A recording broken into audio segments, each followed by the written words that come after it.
সুপ্রিয় সুধী, আমি খন্দকার মাসুদুজ্জামান আমাদের চ্যানেলগুলির পক্ষ থেকে ও আমাদের সংগঠনের পক্ষ থেকে ধারাবাহিকভাবে আমরা সকাল থেকে কাজগুলো করে যাচ্ছি এবং আমরা এখন জাতীয় সংসদ ভবন, এই সংসদ ভবন আমরা দেখতে পাচ্ছি নাগরিক শোকসভা এবং এই নাগরিক শোকসভা সব কিছু মিলে চলছে। আমরা দেখতে পাচ্ছি সুধী দর্শক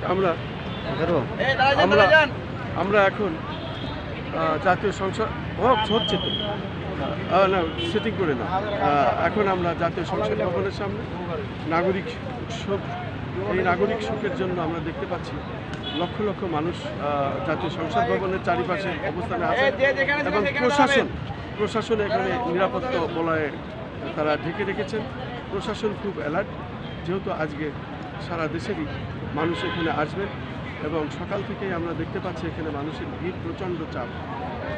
আর কিছুক্ষণ পরে লক্ষ লক্ষ মানুষ এখানে আসবেন, এই নাগরিক শোকসভায় অংশগ্রহণ করবেন এবং আমরাও সকাল থেকে এসেছি।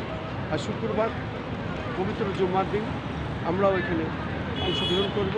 সেই মন মানসিকতা নিয়ে আমরা সকাল থেকে এখানে অবস্থান করছি। আমি এবং আমাদের সংগঠনের পক্ষ থেকে, আমাদের চ্যানেলগুলির পক্ষ থেকে আমি সকাল থেকে অবস্থান করছি। শুক্রবার পবিত্র জুম্মার দিন, জুম্মার নামাজের ফাঁকে পড়ে নিয়ে মানুষ আবার আসবে। এভাবেই আজকের এই নাগরিক শোকসভা, তার আগ থেকে আমরা যতটুকু পারি সেটা আমরা ধারাবাহিকভাবে দেখিয়ে যাচ্ছি, প্রচার করে যাচ্ছি। আমি খন্দকার মাসুদুজ্জামান আমার চ্যানেলগুলির পক্ষ থেকে জাতীয় সংসদ ভবনের সামনে থেকে আমি প্রচার করছি।